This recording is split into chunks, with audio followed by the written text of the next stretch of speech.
আমার আশিকান ভাইরা, আল্লাহ তাবারক ওয়া তাআলা এবং ওনার হাবিব সাল্লাল্লাহু আলাইহি ওয়াসাল্লাম আমাদের এই উপস্থিতিকে কবুল করুক।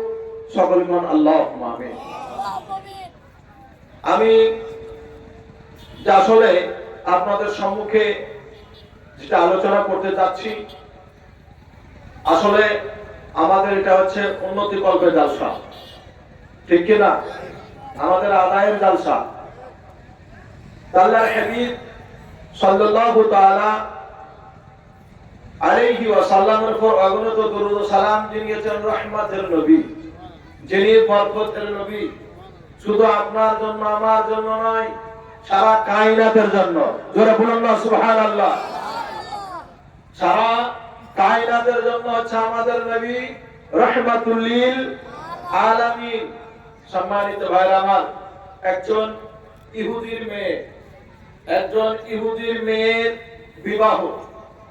তো এই ইহুদি টাকার জন্য বিবাহ দিতে পারছে না, 300 টাকা দরকার। কত টাকা? 300 টাকা দরকার। তো সবাই জানে যিনি হচ্ছেন রহমাতুল লিল আলামিন, নবীর নিকটে গেলে খালি হাতে ফিরাইয়া যায় না। জোরে বলুন না সুবহানাল্লাহ। খালি হাতে ফিরাইয়া যায় না। আল্লাহর নবী রাসূলুল্লাহ সাল্লাল্লাহু তাআলা আলাইহি ওয়াসাল্লামের দরবারে গিয়ে বলেন, ইয়া রাসূলুল্লাহ, ইয়া হাবিবাল্লাহ, নবী গো, আপনি রহমাতুল লিল আলামিন নবী। ইয়া রাসূলুল্লাহ, ইয়া হাবিবাল্লাহ, আপনি দয়া করে মেহেরবানি করে আমাকে 300 টাকা দিন। নবী গো, আমার এই টাকার জন্য আমার মেয়ের আমি বিবাহ দিতে পারছি না। আল্লাহ নবী রাসূলুল্লাহ সাল্লাল্লাহু আলাইহি ওয়াসাল্লাম বলেন, যাও যাও। কেননা আল্লাহর নবী মায়েশা সিদ্দিকা রাদিয়াল্লাহু তাআলা আনহাকে জিজ্ঞাসা করলেন, মায়েশা, বলো বলো বলো গো, বাড়িতে কি কোনো টাকা পয়সা আছে? বলে, না ইয়া রাসূলুল্লাহ, ইয়া হাবিবাল্লাহ, বাড়িতে কোনো টাকা পয়সা নাই। আল্লাহর নবী রাসূলুল্লাহ তখন বললেন, ওই ইহুদিকে লক্ষ্য করে, যাও আমার আলী সেরা খোদা হায়দার কাররার রাদিয়াল্লাহু তাআলা আনহুর নিকটে চলে যাও। যাওয়ার পরে বলবে যে আমি নবী তোমাকে পাঠাইছি, 300 টাকা চাইবে। এখন এই ইহুদি ব্যক্তি যাওয়ার পরে হযরত আলী সেরা খোদা হায়দার কাররার রাদিয়াল্লাহু তাআলা আনহুর দরজায় গিয়ে দেখেন হযরত হাসান হুসাইন মাটি মাটি করতেছে আর কাঁদতেছে, আর ডাক দিয়ে বলছেন, মা গো, ও মা, মা, আমরা 3 দিন ধরে খাই নাই গো মা, আমাদেরকে 3 দিন যাবত খানা দেন নাই। মা, আমাদেরকে খানা দিন, আমাদেরকে খেতে দিন। আল্লাহর নবী রাসূলুল্লাহ সাল্লাল্লাহু তাআলা আলাইহি ওয়াসাল্লাম পাঠাচ্ছেন ইহুদিকে।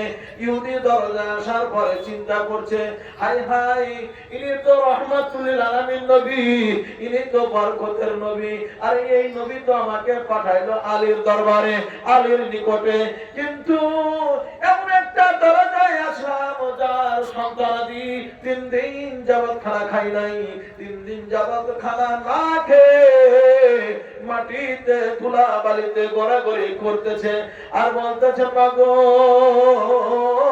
মা, আমাদেরকে খানা দিন, আমাদেরকে খেতে দিন। উনি আর টাকা চাইলেন না। যেই বাড়িতে 3 দিন যাবত চুলা জ্বলে না, ওই বাড়িতে আমি টাকা চাই কি করে? ফিরে চলে গেলেন। কি গো, টাকা নিয়ে আসছো? বলে, ইয়া রাসূলুল্লাহ, ইয়া হাবিবাল্লাহ, নবী গো, আমি এমন একটা বাড়িতে গেলাম, এমন একটা দরজায় গেলাম, যেই জায়গায় গিয়ে দেখলাম যে হযরত হাসান হুসাইন না খেয়ে ধুলা বালির সঙ্গে গড়াগড়ি খাচ্ছে। আর মায়ের কাছে কাচ্চা বলছে, মা, খেতে দিন, খেতে দিন। ইয়া রাসূলুল্লাহ, ইয়া হাবিবাল্লাহ, আমি কি করে বাড়িতে গিয়ে টাকা চাইবো? আল্লাহর নবী বলেন, তোমার ওটা দেখার বিষয় নাই, তুমি যাও যাও, গিয়ে বলবে আমি নবী পাঠাইছি। এবার এসে দরজায় নক করলো, হযরত আলী বাড়ি থেকে বের হলো, দরজা খুললো, বলে কি গো? বলে আল্লাহর নবী আপনার নিকটে পাঠাইছে 300 টাকা দেওয়ার জন্য। হযরত আলী রাগে বলেন মা ফাতিমা খাতুনে জান্নাত রাদিয়াল্লাহু তাআলা আনহাকে লক্ষ্য করে, ফাতিমা আমাদের বাড়িতে কি কোনো টাকা রয়েছে? আমাদের বাড়িতে কি কোনো পয়সা রয়েছে? বলে না না স্বামী গো, আমাদের বাড়িতে কোনো টাকা পয়সা নাই। সম্মানিত ভাইরা আমার, হযরত আলী মুর্তজা শেরে খোদা হায়দার কাররা রাদিয়াল্লাহু তাআলা আনহু উনি তারপর খালি হাতে ফিরিয়ে দিলেন না। উনি কি করলেন? উনি বললেন আপনি একটু অপেক্ষা করুন। সম্মানিত ভাইরা আমার, বাড়ির আশেপাশে তখন উনি ধার শুরুর টাকা নিতে গেলেন, যে আপনারা আমাকে 300 টাকা ধার দেন। জোরে বলুন না সুবহানাল্লাহ। কত টাকা? 300 টাকা ধার দেন। তারপরে কি করবে? দান করবে। কি করবে? জোরে বলেন কি করবে? দান করবে। 300 টাকা ধার নিয়ে দান করবে। ভাইরা আমার, হযরত আলী মুর্তজা শেরে খোদা হায়দার কাররার রাদিয়াল্লাহু তাআলা আনহু উনি যে বাড়ির আশেপাশে গ্রামে টাকা চাই, যার কাছে টাকা চাই, সেই চিন্তা করে রে আলী তো গরিব মানুষ, আলী টাকা দিতে পারবে না, পারবে না, না না আলীকে টাকা ধার দেওয়া যাবে না। ও সম্মানিত ভাইরা আমার, হযরত আলী মুর্তজা শেরে খোদা হায়দার কাররা রাদিয়াল্লাহু তাআলা আনহু উনি কি করলেন? উনি আবার আর এক কাফেরের বাড়িতে গেল। কাফেরের বাড়িতে গিয়ে বলেন যে আপনি দয়া করে আমাকে 300 টাকা ধার দেন, আমার হযরত হাসান হুসাইনকে বন্ধক রেখে ধার দেন। যতক্ষণ পর্যন্ত সূর্যটা পশ্চিম আকাশে থাকবে, পশ্চিম আকাশে যদি লাল হয়ে ডুবে যায়, তার আগা মুহূর্তে যদি টাকা পরিশোধ না করতে পারি, আমি হযরতে হাসান হুসাইনকে নেওয়ার জন্য আসবো না। আর যদি টাকা পরিশোধ করে দিই, আমার হযরতে হাসান হুসাইনকে ফিরিয়ে দিয়ে।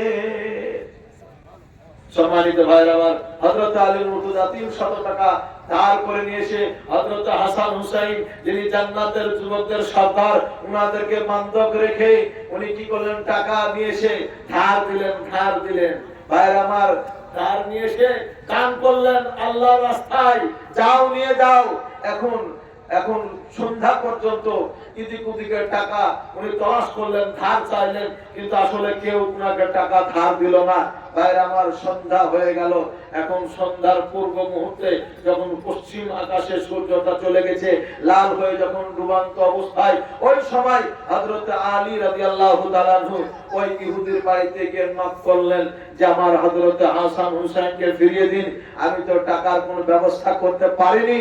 সম্মানিত ভাইরা আমার, এখন উনি বলছেন ও আলী, আলী গো, মুসলমানেরা এক জমানে থাকে, মুসলমানেরা যেটা বলে সেটা করে, এটা তো তোমার কথা, এটা আমার কথা নয়। তুমি বলেছো টাকা দিয়ে হযরত হাসান হুসাইনকে ফিরিয়ে নিয়ে যাবে, কিন্তু তুমি তো টাকা দিলে না, আবার হযরত হাসান হুসাইনকে তুমি ফেরত চাইতেছো। না না, দেওয়া হবে না। হযরত আলী উনি রাস্তায় হাঁটতেছে, রাস্তায় হাঁটতেছে, উনি রাস্তার মধ্যে এসে উনি বসে পড়লেন। চোখ দিয়ে ঝরঝর করে পানি ঝরছে, সূর্যটা চলে গেছে, সূর্যটা ডুবে গেছে। সম্মানিত ভাইরা আমার, সূর্যটা ডুবে গেছে। ওই সময় আমার আল্লাহ হযরত জিবরিল আমিন আলাইহিস সালামকে পাঠিয়ে দিলেন, জিবরিল যাও যাও হযরত আলীর নিকটে চলে যাও, আলীকে গিয়ে বলো কত টাকা লাগবে। জোরে বলুন সুবহানাল্লাহ। হযরত জিবরিল আমিন আলাইহিস সালাম এসে বলছেন, হে আলী মুর্তজা শেরে খোদা হায়দার কাররার রাদিয়াল্লাহু তাআলা আনহু, আপনি বলেন কত টাকা দরকার, কত টাকা লাগবে। বলতেছে এখন সারা কায়নাতকে, সারা পৃথিবীকে যদি এক পাল্লাই করা হয়, আর যদি আরেক পাল্লাই টাকা ওজন করে দেওয়া হয়, তারপর টাকা দিয়ে কোনো কাজ হবে না। জোরে বলুন না সুবহানাল্লাহ। বলে কেন? বলে আমি তার সঙ্গে ওয়াদাবদ্ধ যে আমি হযরত হুসাইনকে, হাসান হুসাইনকে আমি ফিরিয়ে নিব, আমি ব্যাক নিব। কখন? সূর্য ডুবার পূর্বেই টাকা দিয়ে। তো সূর্য ডুবে গেছে, হযরত হাসান হুসাইনকে যদি ফিরিয়ে নিতে হয় তাহলে এই সূর্যকে আবার উদিত করতে হবে। জোরে বলুন না সুবহানাল্লাহ। আল্লাহ পাকের হাবিব সাল্লাল্লাহু তাআলা আলাইহি ওয়াসাল্লামের উপর অগণিত দরুদ ও সালাম। সম্মানিত ভাইরা আমার, হযরত জিবরিল আমিন আলাইহিস সালাম আমার আল্লাহকে বলেন, আল্লাহ গো, ও মাওলা, টাকা দিয়ে নাকি এখন কাজ হবে না। আচ্ছা বলুন তো আমার আল্লাহ জানে কিনা? জানে কিনা? আমার আল্লাহ রাব্বুল আলামিন আলিমুল গায়ব, আল্লাহ সব জানেন। আল্লাহ রাব্বুল আলামিন বলেন, যাও আলীকে বলো ইহুদির বাড়ির দিকে আগাইতে। ইহুদির বাড়ির দিকে হযরত আলী আগাইতেছে। কেননা আলী বলছেন, আমি খালি হাতে আমি ফাতিমার সামনে যেতে পারবো না। ভাইরা আমার, হযরত আলী আস্তে আস্তে ধীরে ধীরে ধীরে ধীরে আগাইতেছে। যখন আবার ওই ইহুদির দরজায় গিয়ে নক করলো, ইহুদি বলে বাড়ির ভিতর থেকে কে? বলে আমি আলী। বলে আপনি আবার এসেছেন? বলে হ্যাঁ আবার এসেছি। আপনি বাড়ি থেকে বের হন, বাড়ি থেকে বের হন। আপনি আপনার দরজাটা খুলে দেখুন।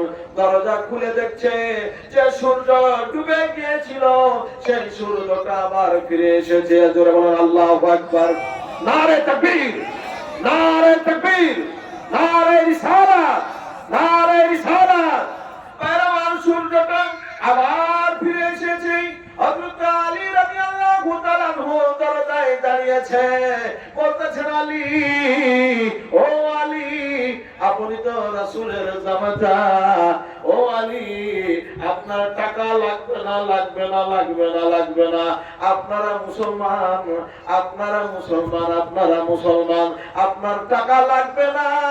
যে সূর্য আবার ফিরে আসে সে আলী কেমন? জোরে বলুন সুবহানাল্লাহ।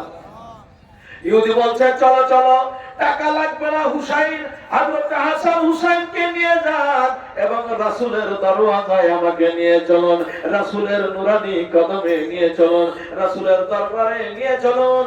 আমি কালিমা পড়ে মুসলমান হয়ে যাব। ওই ইহুদি আল্লাহর নবী রাসূলুল্লাহ সাল্লাল্লাহু তাআলা আলাইহি ওয়াসাল্লামের কদম মুবারকে গিয়ে বলছেন, ইয়া রাসূলুল্লাহ, ইয়া হাবিবাল্লাহ, নবী গো, আপনি আমাকে কালিমা পড়ে মুসলমান বানায় নিন। সম্মানিত ভাইরা আমার, তাহলে আমরা মসজিদে টাকা দিতে গিয়ে আমরা অনেক কষ্ট পাই। আর পকেট থেকে টাকা গেলে তো কষ্ট অবশ্যই লাগবে, লাগবে না? অবশ্যই লাগবে। কিন্তু বুঝুন, যে ছেলের উপরে এত মায়া, এত ভালোবাসা, অথচ ছেলেকে বান্ধব রেখে টাকা দিচ্ছে। জোরে বলুন না সুবহানাল্লাহ। কালিমা পড়ে মুসলমান হয়ে গেল। সম্মানিত ভাইরা আমার, আমরা তো মুসলমান, ঠিক কিনা? আমরা কি? আমরা মুসলমান না? আমরা মুসলমান। আমরা হচ্ছে আহলে সুন্নাত ওয়াল জামাত। আমরা সুন্নি জামাতের লোক। জোরে বলেন ঠিক কিনা? সম্মানিত ভাইরা আমার, আল্লাহ পাকের হাবিব সাল্লাল্লাহু তাআলা আলাইহি ওয়াসাল্লামের উপর অগণিত দরুদ ও সালাম। দেখেন, একজন সৈয়দ জাতি, মানে রাসূলের বংশধর, একজন সৈয়দ জাতি, ইনার স্বামী মারা গিয়েছে।